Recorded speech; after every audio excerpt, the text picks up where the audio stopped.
Welcome out to another episode of It's All Been Tracked Before. This time, Invasive Procedures. Yeah, ooh, that, quite the title. DS9, Invasive Procedures. Sounds dangerous. It sounds like you're going to have to fill out a lot of forms with your medical personnel.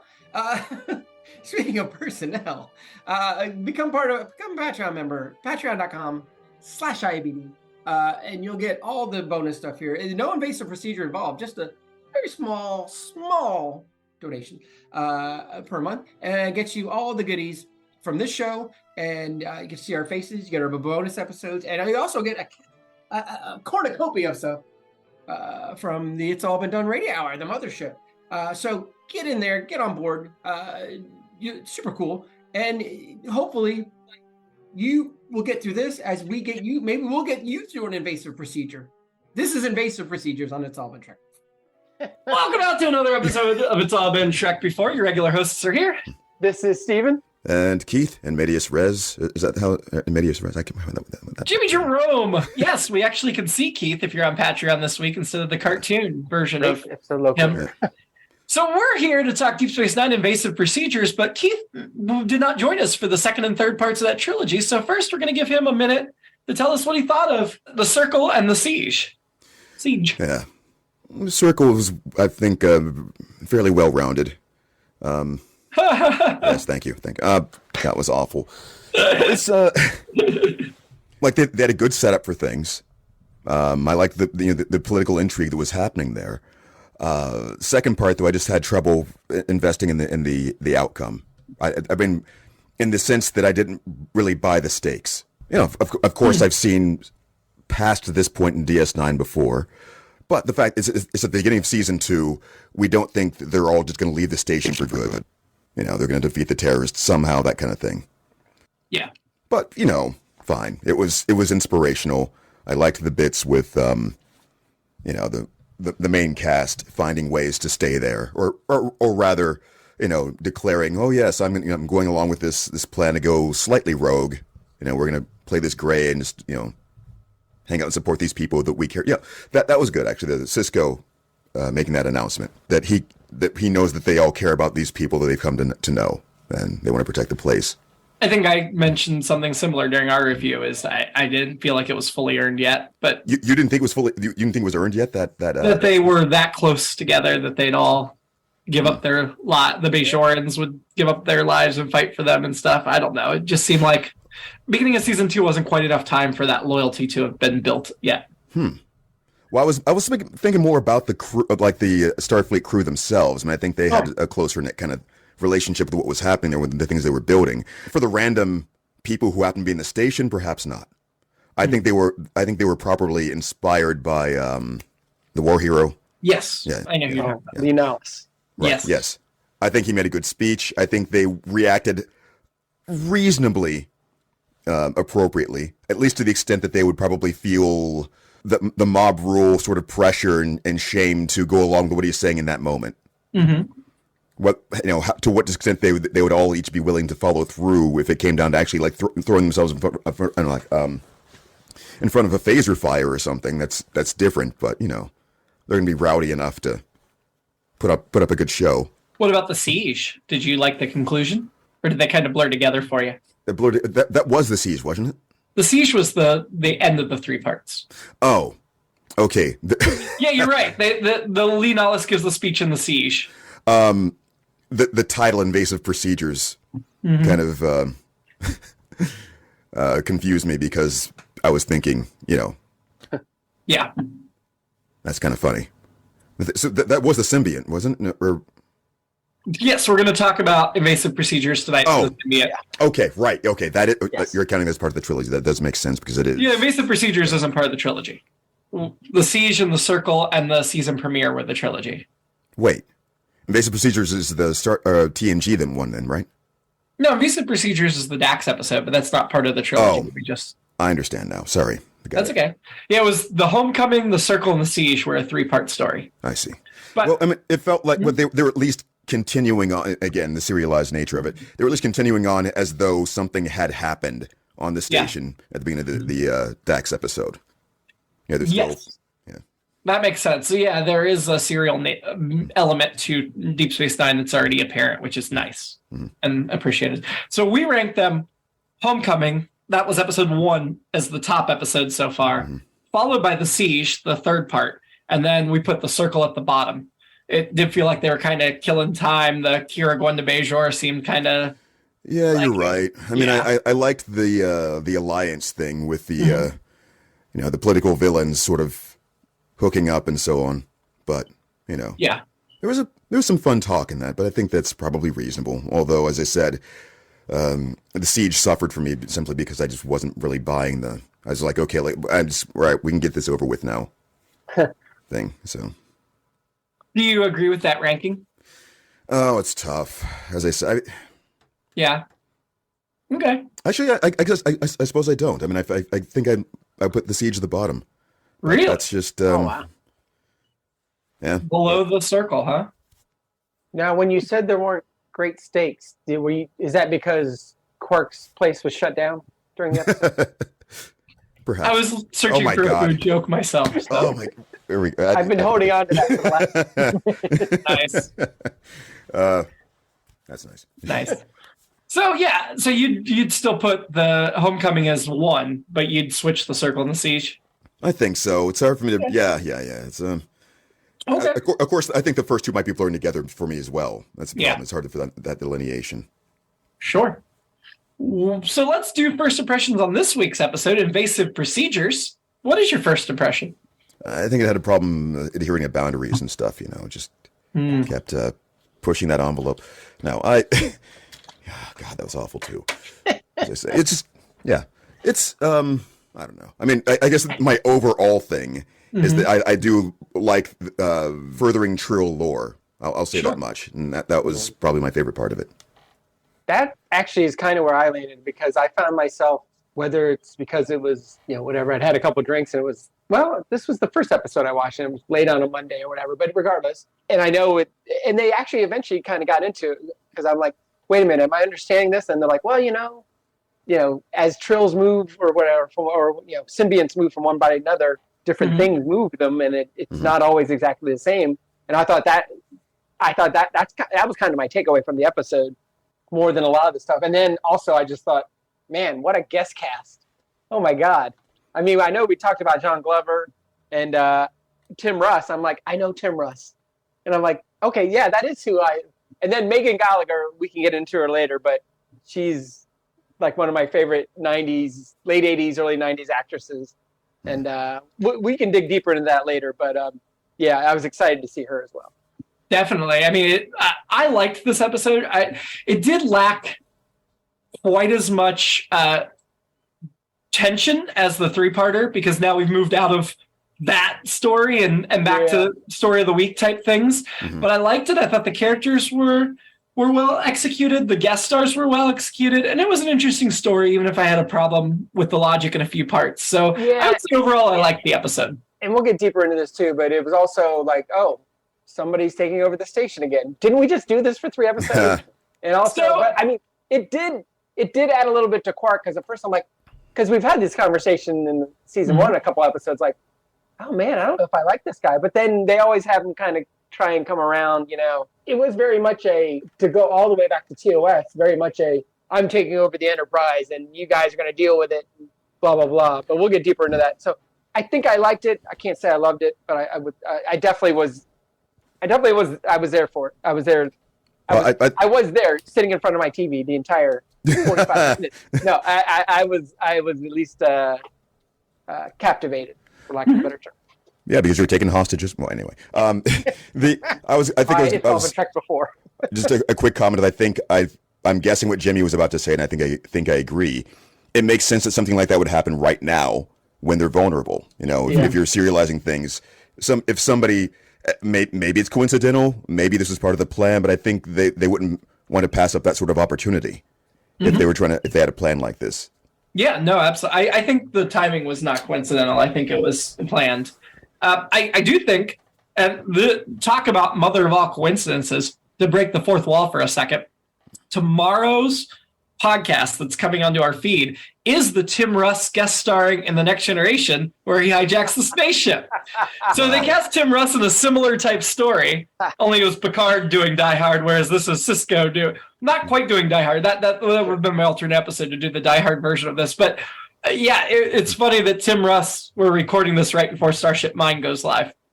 Tomorrow morning. So I appreciate it. In fact, while you were talking while you were giving your impression on episodes 2 and 3 of DS9 this season, I was making a social media graphic for Starship Mine. So with Tim Russ. Nice. So it seems very relevant and present at the moment to me.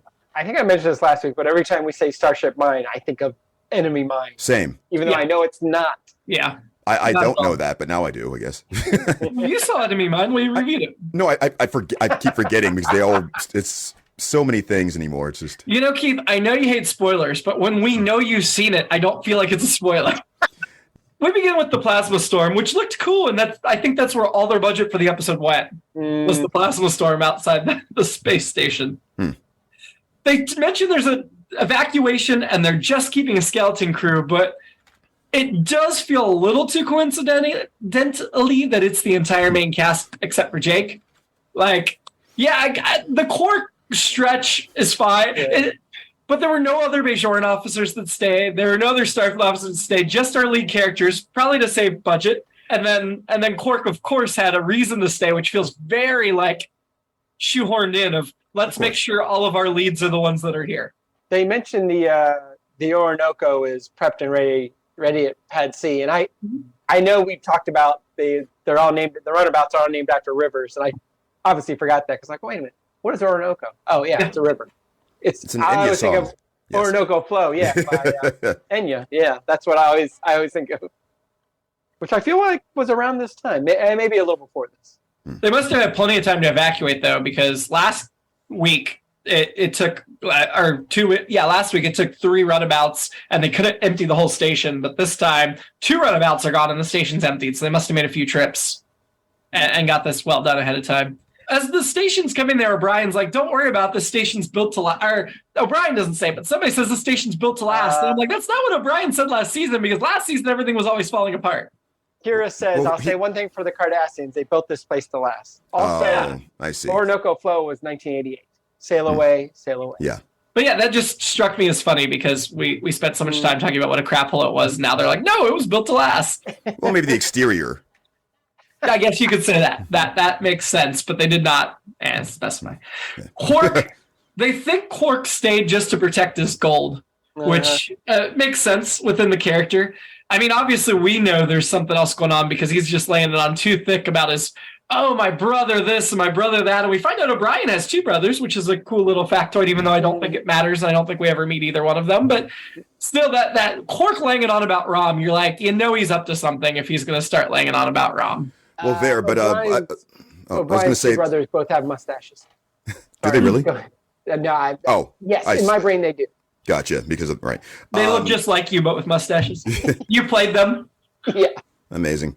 I believe in the previous episode, and of course, behind the scenes, it's kind of a forced thing that they're doing, but I still think it's kind of clever. Well, the bit was that he was double crossed by his brother, as far as we understand, anyway. The reason why he wasn't on the evacuation ship from the previous episode was because his brother sold his seat. But this was a different evacuation. Oh, there was another one. Yeah. Everybody came back after the last episode. This was to evacuate for the storm. Wow. Okay. Because we saw them come back. We saw Jake hug his dad and everything, but now they're gone. Okay. I missed that. How about that? Wow. That's a bit much then, isn't it? Wait, so what did he actually give an explicit reason why he stayed this time? Well, they assumed it was to protect his gold, but he said, what did he say? Well, no, see, he was like, remember. He was watching the place where his brother left. Right, that's what he said, that he was staying to, that's why he was still there. Right, but I don't know what the reason. Wait, see, that's like why he was in that room. Right. But I think, I would have sworn they mentioned something about him still having been double-crossed. That was the reason why he was stuck there, and then he was going to... Funny, it's only Quark. Funny, it's only been 3 hours, and I'm already lost without him. Oh no! Oh please, don't try to tell me you've been sitting out here all this time pining for Rom. Yeah. I know. He couldn't find a cup of water if you dropped it in a lake, which we should talk about as well. But even if he is an idiot, he's still my brother. Odo, and you betray him in a second if it suited your interest. So that doesn't mean I don't love him, Chief. Do you have any brothers? And that's when we get into the whole Chief having brothers. The finding less oil in the lake, that's like dropping a piece of hay in a haystack, right?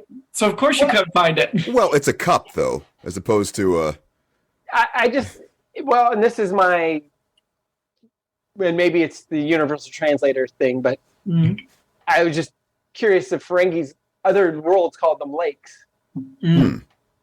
I would assume so. Yeah. I mean, English, whatever, yeah. Their version, the word would translate to lake, I would assume. Like a fjord is the same as an inlet, right? Is that the same Not thing? exactly. What? No, an inlet's more of a, well, or is it? Maybe. I get a certain picture of what a fjord is because of the origin of the word, or rather, the country of origin, as I understand it. It seems colder. Well, no, I think it has something to do with the contours. Like it's something kind of elaborately shaped, I'll from investigate the top that. view. I will say this: these guys talk, and maybe it's just Quark. No, it's a lot of people. They talk a lot about Latinum. They talk a lot about Latinum. Ferengis always do on this show. Yeah.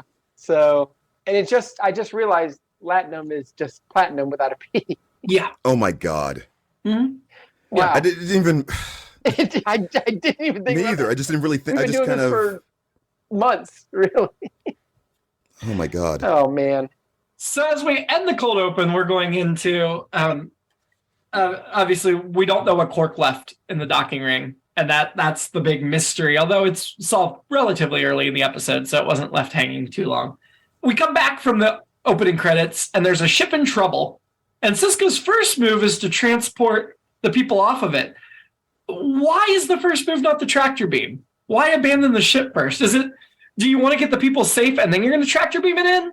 Right. Isn't that? Yeah, I mean, I would think. Well, I mean, because it doesn't seem like they're in super dire straits. It seems like they have plenty of time to bring him in by tractor beam. I mean, I think the storm provides enough of a pretext. Maybe there's, they could go so far as to explain that it would disrupt a tractor beam or something, but or it could be some sort of unpredictable possibility while they're tractoring or whatever. Just get the people safe first. Okay. I'd see it. So the docking ring opens, and we get Klingon Tuvok. Tim Russ plays one of the Klingons. We just mentioned him in the beginning. Yeah, we've already talked about him last season on Next Gen, but he's a Voyager lead actor. And he's led by a Trill named Varad, played by John Glover. John Glover, who's best known for Scrooged, Payback, Gremlins 2: The New Batch, and In the Mouth of Madness. According to IMDb, I would argue Smallville. Yeah, I would. Among other things, yeah. Oh my God! Yeah, I didn't recognize either person. Yeah, I was just like, both those names. Like, why? When you were saying Tim Russ, I kept thinking you were talking about Barad, and then so I didn't make the connection. No, I'm talking about Tuvok, Klingon Tuvok. Wow.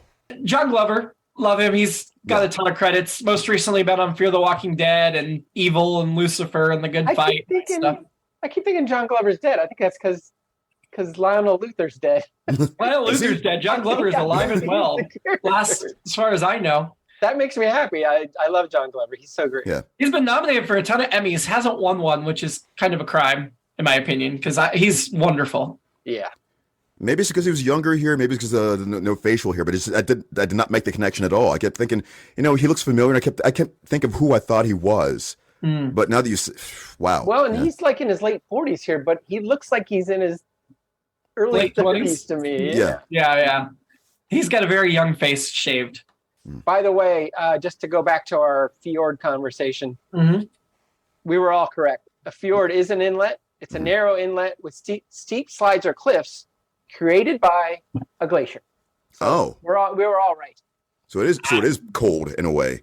Yes. I'm glad you were both right. I offered no opinion. I appreciate being lumped in if we're all right, but it was. So they immediately capture Odo because they're prepared. They've got a box for Odo, which I guess this answers the question of, does he maintain his weight and mass when he changes shape? Because they picked up the box pretty easily. Unless it has some built-in anti-grav, it can't be that heavy. You're right. Well, the explanation is PEM particles, but we yes, of course, PEM particles. So they don't destroy the box. So that's our first clue. Like, these aren't just total evil jerks. Because if they were evil, they'd just kill them, right? Maybe. Could they? you want to minimize. They're clearly trying to minimize their violence. Right. Well, I think that's clear from the beginning. I guess he did say that he was threatening to incinerate it, and I thought that line was really funny. Because yeah. Well, I mean, the doctor's reaction, because I too hadn't been paying attention, so it was sort of like, was that supposed to be a threat of some sort? Just like, here's a box. Oh, yeah. It's like, what? Yeah. What does that matter? That was such a great reaction from Bashir, because that's one of those things that you could forget as you're writing the script. Right. Because the writer knows what's in that box. You could forget that this character doesn't know. And Bashir just plays it so, like, it's a box. Like, why do I care if you incinerate a box? I love that. I love it so much. Again, this is the era of Bashir has gotten likable now. He's past the cringe era. Yeah, he's delightful. Yeah. That's very funny. So the terrorists make it up to ops, and my first thought was, there's no security procedures, but then I guess the docking ring has security procedures that Quark disabled, and that's what his device was, which is why they made it so far with their weapons and everything. So that answered my immediate concern of, is there no steps to stop armed people from coming on board the station and getting to ops? It doesn't feel like it. There is. Quark disabled them. Well, I mean, they have to find the directory first. It is a big station. We didn't see them all the wrong times they got off on the wrong floor of the terminal. Well, they later they do install the "You are here." This is the ops place you want to take over. Is here. Pretty clear. John Glover has come for Dax. Yeah. Right away. Yeah, he says so. Even And we get the Trill back, some mythology on the Trill, that only 1 in 10 are chosen to join. And I think that's 1 in 10 that apply to the program, not just 1 in 10 of the entire population. The Trill, I mean, obviously, we have some additional information from Star Trek Discovery of the truth behind that. But at this point, just knowing that it was a rarity and that it was an honor, you could see how somebody that washed out of the program is jealous, and if they're a little mentally unstable, which is probably why he washed out, would take these steps like this. So I found all that pretty believable.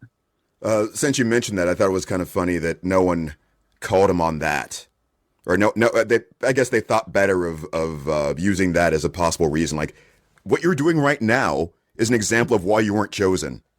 They're more evolved in the 24th century. Dax says, I don't want anyone else hurt because of me, but you have to give me your word that no one else on the station will be harmed. I promise. Oh, why would you take him at his word at this point? So. Yeah, I mean, he seems like he's trying to get them to believe he's reasonable and trustworthy, even as he's doing the bad thing. Here's my question about that, and I think it gets answered later, but why are they so loyal to him? Like, get why, poor pronoun usage. To Varad, because I get why Muriel is, because she's in love with him. They paid the Klingons. The Klingons are hired mercenaries. Yep. Is that what it was? Yeah. Yep. Okay, they did say that. Okay. Yeah. All right. Well, they're good workers. Yeah. So the plan is he's going to escape to the Gamma Quadrant, which makes total sense. Wormhole right there. It'd be much harder to track him down. He can go any direction he wants, other than straight back. But and also, sorry, Muriel, even more so. He met her in the Straits of Kefka 4. She was working at an accommodation house. Love it. You know what that means. Yeah. Like a waitress at a cocktail bar. Exactly. Yeah. Yes. Since you're talking about Muriel, we'll that much is true. She's played by Megan Gallagher, best known for National Lampoon's Van Wilder, Mr. and Mrs. Smith, Millennium, that television series. She had 45 episodes, and 2 episodes of DS9 is 2 different characters. She'll be back in a couple seasons as somebody else. According to IMDb, she's got 67 credits. She was on the Slap Maxwell Story, which was a Dabney Coleman show, short-lived, but hilarious show. Blossom briefly. Larry Sanders Show, she had a big role in there as well. She'll also be in an episode of Voyager. Yes. I was crazy about her during that time. That was all when I was mostly when I was in college, just after college. Also, a Star Trek thing. She's related by marriage to Catherine Hicks from Star Trek 4: Voyage Home. And speaking of marine biologists, that of course takes me to Seinfeld. She is married in real life to the guy from the episode The Rye. It's the guy who plays the saxophone that Elaine is hot and heavy with, if you remember that one. Not yet. But he won't do a certain act That's and funny. then he does it the day he has a showcase, and then he can't play the saxophone for that showcase. So, and Julia Louis-Dreyfus plays it so well. She's my favorite actress. And so, anyway, all that to say, Megan Gallagher, love her. So I was so excited when I started. Like, what's this? So, yeah, especially in her what I term in her golden era, but that's just because I was so into her back then. So yeah, I thought she was very good in this. As an actress, that's the way she developed the character. I thought so too, because I thought at first, and it goes back to my question, like, why are these people so loyal to this idiot? But it was like, but then she sold it, and you, as you were saying, you kind of feel for him a little, but you also can tell, like, this guy's not all together. But I can understand the levels. She brought levels to it. Yeah, absolutely. Yeah. So then when they show their evilness because they shoot O'Brien, which feels a little far. Well, just threaten first. I think he's right there. I am glad to see that they keep an emergency med kit in ops. I feel like every bridge should keep an emergency med kit on the bridge as well. Yeah. I just want to say before we get too far, just something for Steven's benefit, that when he goes back and listens to this, he'll like the cocktail waitress of the cocktail bar follow-up eventually. So. All right. I did laugh at it, but I'm thinking there's another level. Speaking of levels. Yes. Okay. I mean, I guess that's the short way. Injuring somebody like that is the short way to get Jadzia to agree to what they want from her. The quick way. And at that point, they show they're serious, even though, again, they didn't kill him, which I think is on purpose. It wasn't a serious injury. Right. But she, of course, is going to be a good Starfleet officer and hero and just go and do what they want, even if it kills her to save everybody else. I do think in most shows when that stuff comes up, the other character's like, no, you can't sacrifice yourself. And Sisko's just like, okay, let her go. Like, we're going to save her, but for now, just let her go. We're not going to fight it now. Right. Yeah. I kind of like both of those things, actually. And this, I don't know. I think there's something. I don't know if I want to be like overly complimentary of the writing or whatever, but I kind of like that take of not wasting our time and intelligence with that dance of let's find ways to waste time talking about how we're going to threaten you. Let's waste time arguing about what you're going to do or sacrifice or not, or whether you should, or those little struggles and fights. No, I'm going to overpower you so I can go and sacrifice myself. It's just like, okay, let's just go. Yeah, we're going to shoot this person. We shot them. let's move on. So, I mean, I guess what that means is the writer didn't have couldn't think of a clever way to expound upon what other programs have already done before. So rather than repeat, just skipped, which is, I think that's a good argument that you could say, like, if you've got something, I feel like that's a moment that writers want to be clever and give their ideas. And instead, you're right, they just skipped it. This is story by John Wepley and then written by John Wepley and Robert Hewitt Wolf. We've talked about Robert Hewitt Wolf a lot because he's a big person, but John Wepley, best known for writing MacGyver, Earth Final Conflict, Andromeda, and Beverly Hills 90210. Ton of writing credits. This is his only episode of Star Trek that he wrote and got to help with the teleplay, not just pitch the story. So that's pretty cool. Well, I guess I suppose it also might be a testament to the strength of the Trill lore thing. I think they had enough going on with, let's just get to the procedure and see how it works. That's the more interesting part anyway. What are the repercussions of this? What are the philosophy, those kinds of things. When we got into that, and I think that was enough for the episode itself. Speaking of which, did Jadzia's stomach look fake? Oh yeah, majorly. And she probably had work done. Like, I feel like Glover probably. Well, that's like most actresses, You're beating me to the next thing. I thought Glover's. I thought hers was fake. Then I thought Glover probably was like, no, I'm going to have this procedure done just so the stomach looks legitimate. Oh, I thought they both looked fake. That was part of my comment earlier, that the whole budget went to the plasma store. Right. Because they didn't spend time making the stomach look legit. Yep. Well, no, they had tummy tucks. See I mean, we've never seen a Trill stomach before. Perhaps they look like that, but I don't think so. I think I asked this before, but I feel like if you have a Trill symbiont, then or if you have a symbiont and you're a Trill, you're a marsupial, right? I feel like essentially they have pouches. Well, I mean, he had to make one. Of course, different because it's not a baby. It's what, but I think you're essentially right. Yeah. I thought you were about to talk about how they're all so fit, because they've got this parasite in them. They're always like eating for two. And it's like it's a I mean, I think diet. we see later they're not all so fit, but that would explain Jadzia for sure. Yeah. For a second, I almost thought Mariel was a Trill as well, just like the kind we saw in the Next Generation, because her forehead ridges were more like the Trill we saw in the Next Gen. But then no, they established she's a different alien. I think that Next Gen episode is the only time we ever see Trills look like that. Every time else they look like this. I don't think they've ever established two species of Trill. So Jadzia's goodbye to Sisko was kind of affecting, but also I think again the stakes weren't there. The plot armor stakes aren't there. Yeah.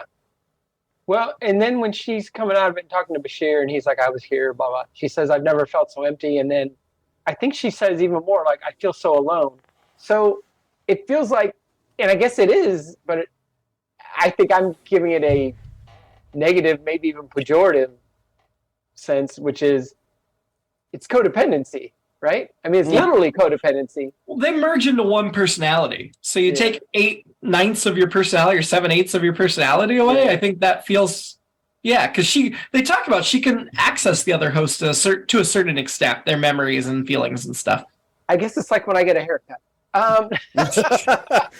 When you put it in those terms. You talk to your hair? They talk to you? This is concerning. My hair is 83% of my personality.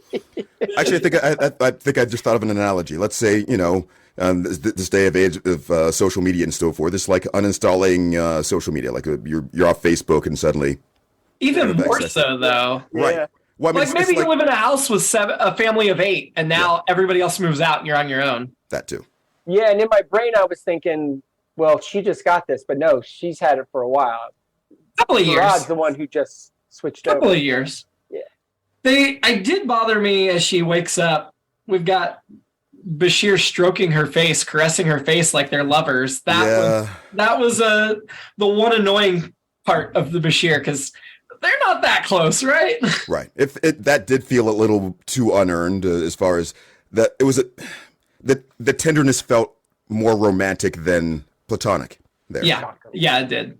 Yeah. At this point, though, as they're taking Dax out, I did feel like there were stakes, even though we know plot armor, main characters, whatever. But Bashir was so vehement of, I can save Jadzia. I was like, maybe, I mean, I know this wasn't the case, but it was almost believable that maybe she wouldn't get Dax back and she'd just be Jadzia, and it would be a very different character, which is cool. Yeah. Exploration. Or the other thing that occurs to me as I was watching this, and this is a weakness of the episode. It was a strength at this point, but a weakness in the resolution, that if she survived, Quark, how does Quark come back from letting these people on the station? That, I know he did a lot to try to make up for it, and we can talk about that later, but man, I think he deserved some punishment, and I think that was taking Quark's character too far, even if he was tricked. Yeah, I thought so too. Like was it the Nagus? I'm trying to think of the episode where Quark helped the people and they threw the girl off the balcony, the upper level. The Dabo girl or something? Yeah.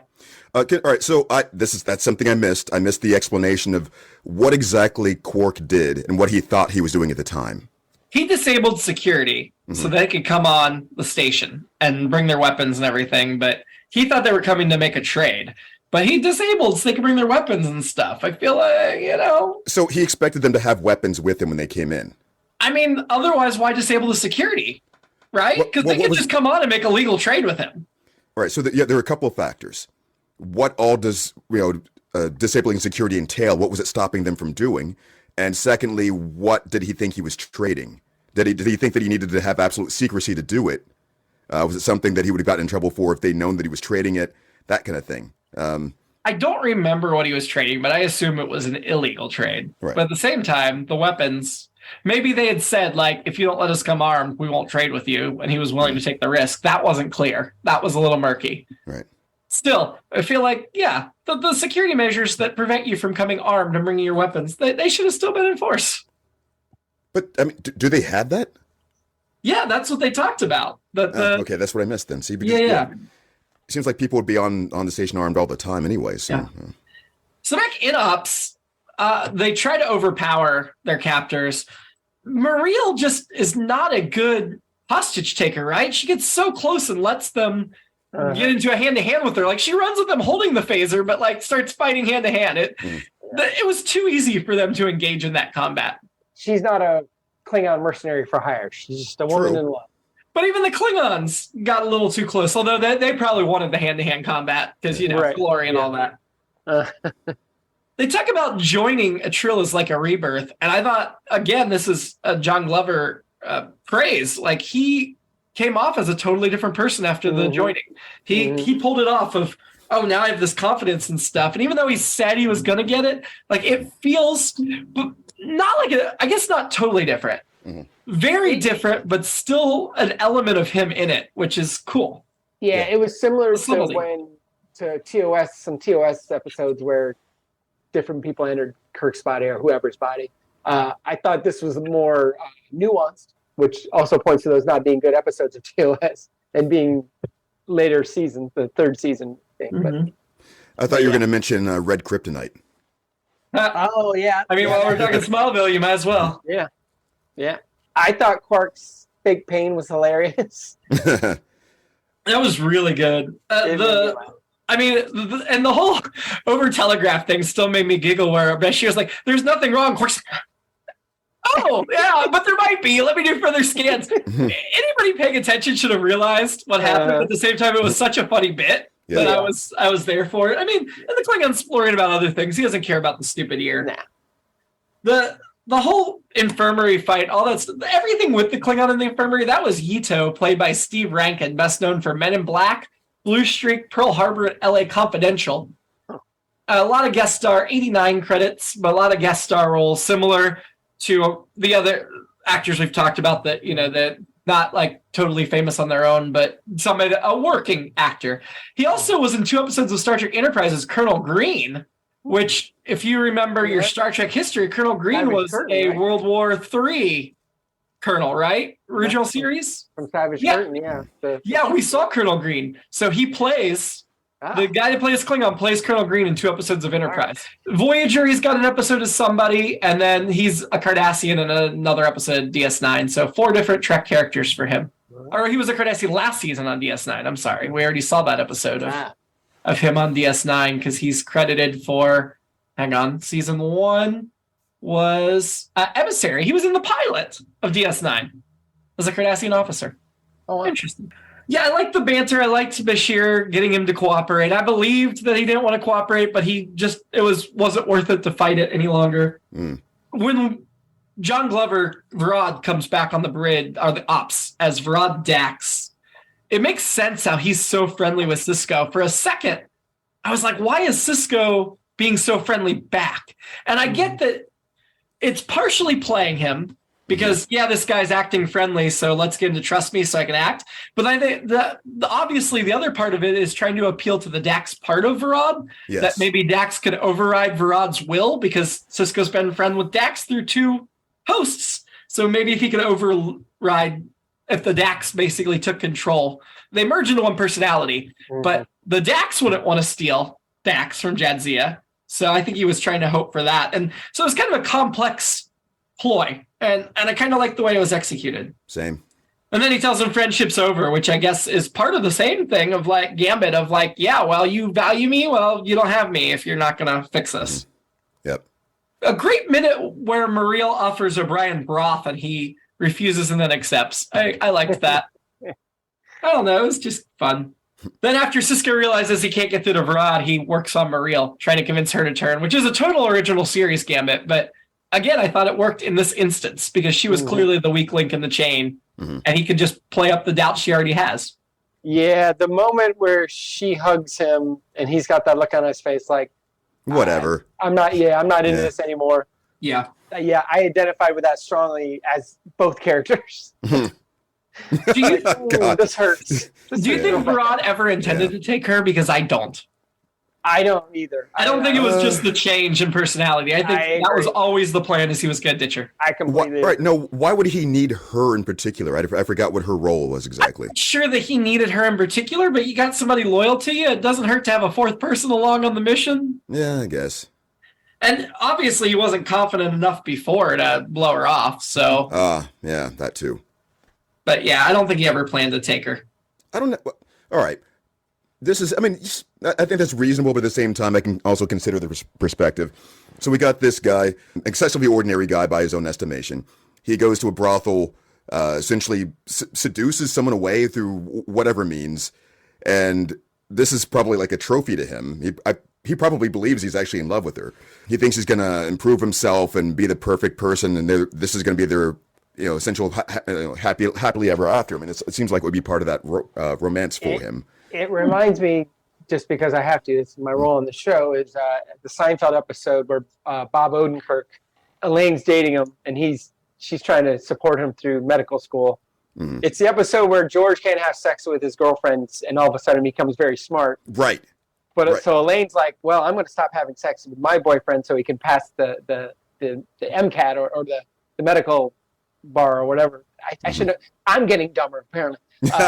And then Elaine gets stupid, and because it's like garbage. If men don't come by to pick it up, it just accumulates. But anyway, and then at the end, Odenkirk finally passes the test, and he's become a doctor. And she's like, what do you mean? And he's like, he tells her they're breaking up. She's like, what do you mean we're breaking up? It's like, you see, Elaine, your dream was to date a doctor, but the dream of becoming a doctor is to date more beautiful women than you. Yeah. Wow. So I think that's kind of that was a long way to go to get to that. I think that's what Veronica. That's where you're going. I was thinking even just the shorter route of he just feels too smart for her now, maybe. Yeah, that too. But that also, the whole rock star dream too. That thing of like, well, the whole point is for me to get powerful enough to not need to have one person or something. But yeah. And again, I think because those two are good actors, and we've seen this kind of relationship done before, and it's just like, all right, it serves the story or whatever. But here, I thought it had some actual pathos, tragedy. I thought like I said, I felt it for both of them. Yeah, I've been that person. Worse or worse. Agreed. We get the Klingon jamming the tool in Quark's ear, which was kind of a funny sequence. And then Quark manages to free Odo. I mean, so I was wondering how you use your ear on an electronic lock, but I guess what it turned out to be was he was just hitting some electronics to figure out what safe it was or what software it was, and then he knew how to get around it. It wasn't listening to crack the safe. But I appreciated the whole ear thing because of the safe and the old trope and everything. Right. And I guess that's Quark proving himself. But we don't see Odo come out of the box because, again, budget. It's all on the plasma storm. We saw him go into the box. We don't get to see him come out. I like when Sisko says to Varad when he's about to leave, "You'll be seeing me again, Varad." Just a great way of saying, you're not free, my man. You're not getting out of here. Yeah. The Kira taking the hostage. She's like, oh, Odo's free. Sure, I'll be the hostage. Sure, not get off this station. Their confidence could have been overconfidence, but it wasn't. Yeah. It was totally earned confidence. I also like once they freed Odo, it was like, oh, you done it now. You're screwed now. Odo, It's Odo time. Because he could be anything, anywhere in the station. I thought he was the cart when they walked on this ship at first, because the cart was just there, and I was like, oh, is he the cart? No, he's not. He was in the. But still, Sisko, why or at that point when Varad takes Kira as the hostage and he leaves, why does Marine stay in ops? Like, right. I guess just to assure his escape, but at the same time, if they think time's running out, she should be leaving too. Right. Even if they're taking different ships. Yeah. Sisko asks her to save the old Varad, I guess. Yeah. So, of course. Then we get the great twist that Odo has released the docking clamps on the ship, and of course, Odo and Kira get to beat up the Klingon and have that fight. Yeah. Muriel says to Sisko, if you hurt him, I'll kill you. And this might be Pulp Fiction, once again, ripping off Star Trek, but I think that's what Amanda Plummer's character says to Samuel L. Jackson near the end of Pulp Fiction. Something like I think she says, if you hurt him, I'll kill you. This gun showdown thing where they're pointing at and keep it pointed at me, etc. Yeah. I mean, it's a little hokey that they had to give Sisko the solo confrontation with the villain at the end, but I still enjoyed it, even if same here. Even if it stretched believability. I guess it addresses a potentially unanswered question. If you're going to make a situation like that, where Sisko's priorities would lie, or his loyalties, or whatever, I think they did a good job of establishing that the Dax element wouldn't be worth salvaging at that point anyway.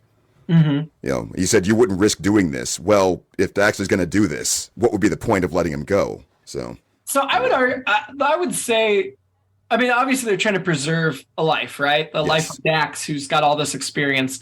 And they said the bonding process isn't complete yet. So Varad is still fully in control of the body. He's still absorbing the Dax memories and things. So that's why I don't think the Dax can fight back, because it's not the one it's not fully merged as a personality yet. It's not fully asserted itself. So you think it's possible that he could have gone through the wormhole, Dax becomes strong enough somehow to have a conscience about one of the... This is the hard part talking about it. It's not two separate personalities, right? Mm-hmm. Right. The Varad and Dax would combine into one personality, just like Dax and Jadzia have combined into one personality. Right.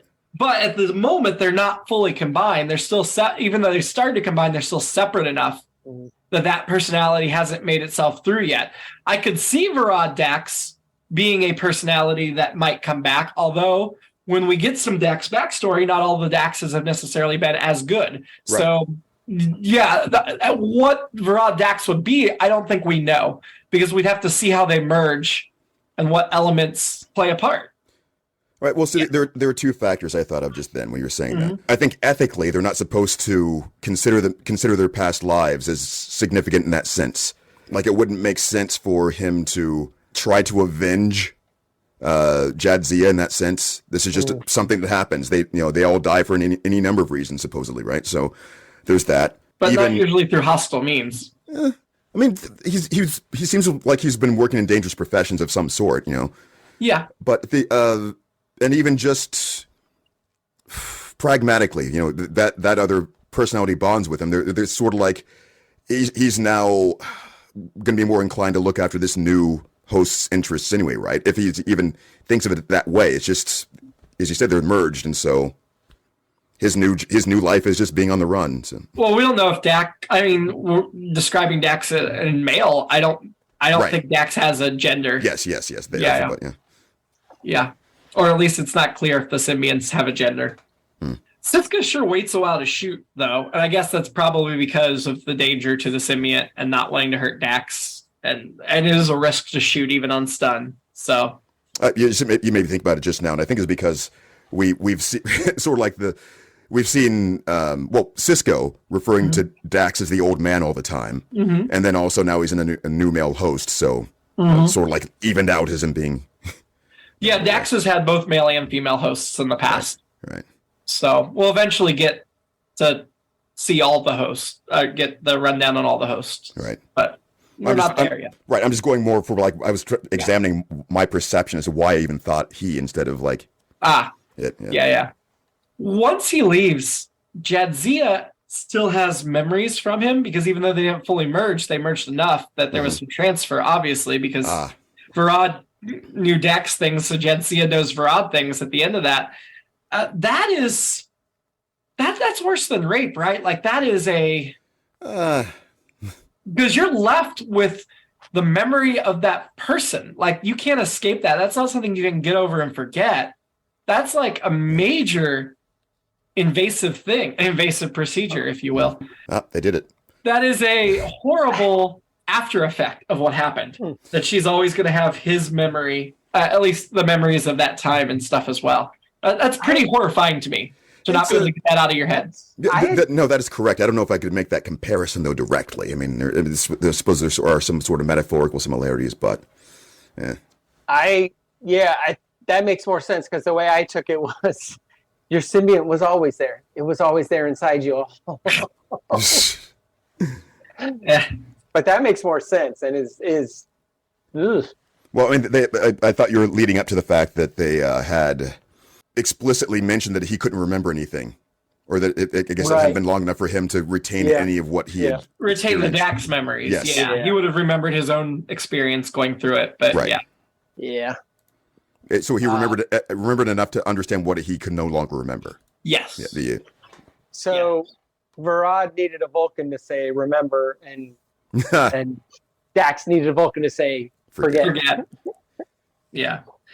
The end when Varad wakes up, like, he's just laying there on the table. Marine's just standing. Nobody's getting arrested. I assume they're going to get arrested. I mean, Marine does help them, so that should play in. But they both get arrested, right? They're both going to jail after this. Right. Rehabilitation facility. Yeah. That's all the tedious stuff. Maybe we'll talk about it next episode. Maybe not. Maybe we'll see Quark have some sort of repercussions. I think that's the next Star Trek and the next Law and Order spinoff is Star Trek Law and Order. Mm-hmm. We see all the procedural stuff after. That'd be fun in a way. Yeah. That should have been my alternate episode. But my alternate episode is Odo and Stasis in that box. What's going on in there? Maybe nothing. Maybe it's just his thoughts. I mean, my alternate episode is Bashir when he puts Odo in the stasis chamber, manages to thumb it open and leave it just a crack. So then we have Odo playing John McClane, climbing through the vents and sabotaging things, which with a shapeshifter, that would be a heck of an entertaining story. Yeah. I mean, it looked like he had that brief pause, like he was doing something else. Yeah. And so, but I don't know. I think that was just his regret of having to put Odo in, because once that chamber's closed, it doesn't matter if that thing is locked. You know, he can't get out. They're in stasis. But obviously he couldn't be opened either. So my alternate was just a better episode title, which would be K Virad Sarah. Yes. Whatever Virad will be. I don't know if that's a better episode title, but it's entertaining. It's definitely better than Invasive Procedures. For Shady, who are your shady characters in The Circle and the Siege? Wow. Or is it all blur too much? You can't do it. Oh, The Circle and Siege, right? Yes. I was even thinking about this episode. So I think that's too blurred at this point. Okay. I guess the main villain politician guy, you know. Jaro. Probably. For both of them? Yeah. Okay. Who is your shady person for Invasive Procedures? Virad. I'm going to go. Sorry. It was between Virad and Quark, and I'm going to go with Virad. I mean, Virad is pretty upfront about what he wants, so I got to go with Quark. But he does try to be like, I didn't want to do this, but I had no other choice. What was I going to do? He's lying to himself more than anybody. I care about you, but kill him if he moves. Yeah. Moving on to annoyance. Keith, do you have an annoyance for The Circle and the Siege? Wow. It's going to have to be I can't even remember, but the terrorist people, whoever they were trying to do, they were just, that. The terrorists in the third episode? Both. Well, they weren't the terrorists. They were the official military. They considered the DS9ers the terrorists. Whoever the resistance was, I guess. The resistance in this, or the ones who were trying to kick all the non-humans off the station, whatever. Just to back up, Keith was correct. I was very much paraphrasing Honey Bunny from Pulp Fiction. She actually says, and I can't really say all that she says on this podcast, but let him go, go. I'll blow your head off. I'll kill you. You're going to die. You're going to die bad. So that's what she said. Very similar. A little more colorful, but still. Pulp Fiction, once again, ripping off Star Trek. And as we know, Tarantino. Big fan. Yeah. Yeah, wanted to do a Star Trek film. So there you have it. Well, that did come up, didn't it? Okay, you're not making that up, right? No, that's real. He's been trying to make a Trek movie. Yeah. Do you think he still would? Or could? But there's been rumors that he's writing a Trek movie, but nothing's come to fruition at this point. Let J.J. Abrams do too. Why not get Tarantino for it? Well, he wants to revisit the gangster planet. That's his plan. That's right. Tarantino? Yeah. Which from I guess that makes sense. I might have been like, no, but now I'm totally on board for a piece of the action. I mean, those J.J. Abrams movies are so bad it can't be any worse. So go for it. Whatever the heck you want to do with that Kelvin timeline, I don't give a crap. Just keep it in the Kelvin. Keep it in the Kelvin, and we're good. Yeah. You don't think it's to be another like a Celsius or something? Whatever. I don't care. It'd be the Q-verse. As long as it's not in the regular timeline, you do whatever you want. Regular. So that was your annoyance for the Siege. Do you have an annoyance for the Circle? Like the people making the circle. I mean, it's like the terrorists who were doing the people that were down in the caves with Jaro. Okay. Right, no, the circle was based on people like actually drawing circles on things, wasn't it? Like were the symbol of this. Oh, right. Okay. So the terrorists that drew the circles. Yes. Okay. Who was your annoyance this week? Mine was the Klingons. I thought they enjoyed their job way too much. Both of them? Yeah. I mean, I'm going to single out Ito in sickbay, even though I also enjoyed him. He was being a bit annoying. The woman who accompanied Virad. Muriel. Yes. Muriel. Cool. Who are you having a drink with? I'm not going to say Muriel, but I will say Megan Gallagher. Yeah, Muriel seems problematic. Yes. I'm going to go Dax. Jadzia Dax, to be specific. She's had a day. She needs a drink. I'm there for her. And I won't caress her face in a creepy way like Bashir. I'll just listen and be a friend. I might still be Mariel. Well, okay. Or Bashir. It's hard to say. I guess whichever is less problematic. Less problematic, but if you want to have a drink with Mariel, you can. Okay. Oh, that's it then. Yeah. Okay. Who are you going to have a drink with from the Circle and the Siege? Probably Nahlas. Okay. Ranking this episode, let's start at the bottom because it's just that three-parter to compare it to. I don't think this is a bad episode, but we had 3 pretty decently strong episodes, especially 2 of the 3. We have 4 of the season. For season 2, yeah. So better or worse than the Circle? The middle part. I think I'm going to put it underneath. Really? I think I am too. I think I might have gone above. But not above parts 1 and 3. Just above part 2, which would break up the trilogy, which I could see that being something people want to avoid. But I think I like this better than part 2. But we'll put it at the bottom.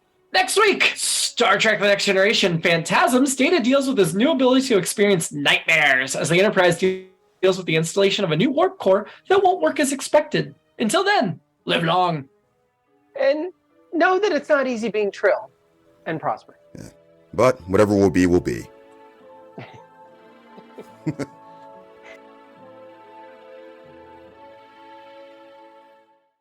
It's All Been Done presents Who's Got the Time?